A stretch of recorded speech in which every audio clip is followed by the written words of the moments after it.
Hi, my name is Matt Russell. I'm an investment director at VenCap, and I'm responsible for leading the secondary strategy.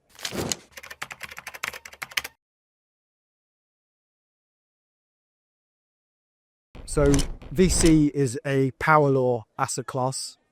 What does that mean? It means that the majority of VC-backed companies fail to return capital, and the top 1% of companies return the majority of capital for the entire VC industry.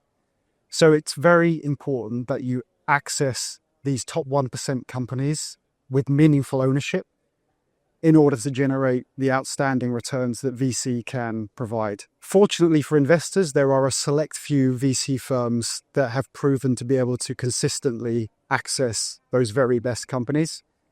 And that's where we entirely focus our capital. So we don't invest in solo GPs, we don't invest in emerging managers. All we do is invest in firms that have proven their ability to find and access the companies that really matter. So we optimize for these top 1% companies through our primary commitments, and those are to those very best VC managers. We can also access those top 1% companies through secondary transactions, which we view as a natural extension to that core manager primary strategy.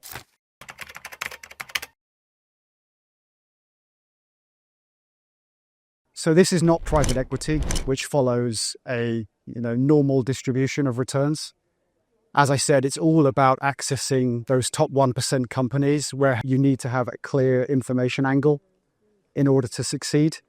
I think that's where we are at a real strategic advantage because of the relationships we have and our exclusive focus on VC, we're able to access and underwrite the very best secondary deals. I mean, in terms of the fundamentals driving supply, the secondary market is a function of the primary market. So record amounts of capital have been raised. To put some numbers to it, an unrealized NAV sitting in US VC funds currently stands at around $1 trillion.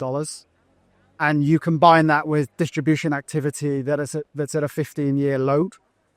That creates for highly attractive deal flow as investors in the asset class look for liquidity.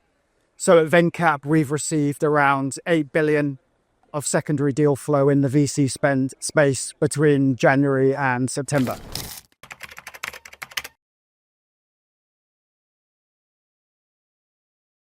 So 8 billion or so of deal flow is a large funnel, and that really helps us in terms of gauging relative value.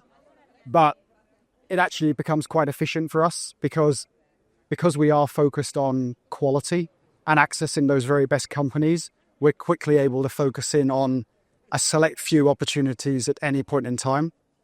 In terms of deal flow sources, we see a mix of deals coming from GPs that we know well, sellers directly, and also from secondary advisors. Because of the barriers to entry that I described around needing to have the access and the information to assess these deals, that means that a lot of deals we close are bilateral discussions rather than large auction processes.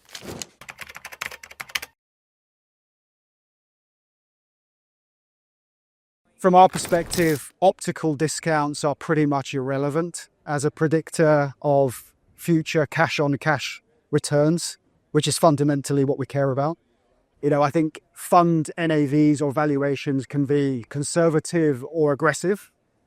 And I think that represents an opportunity or a risk, but you really need to know what you're buying.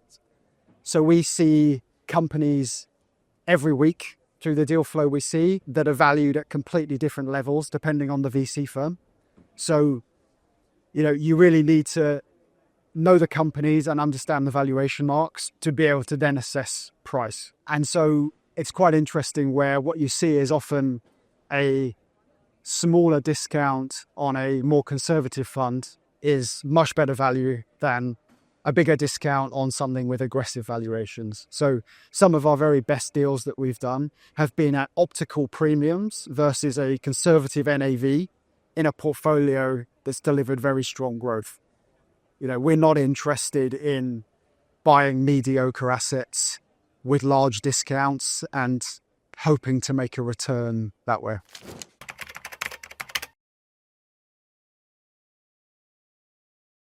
I think people don't have a big enough appreciation for the power law and how that affects how the VC industry works. I think small advantages compound over a very long time, and quality really matters here. If you think about it, these top 1% companies are founded by and built by the greatest entrepreneurs in the world, and they see the value in partnering with the very best VCs. And that ends up creating a bit of a flywheel effect. And so I think that's the reason why you do see persistence in VC returns and to a lesser extent in private equity. As we look to add managers to our portfolio, what we've seen that drives returns at the fund level, as I said, is accessing those top 1% companies with meaningful ownership. And that ends up delivering fund returning outcomes and therefore strong returns for investors.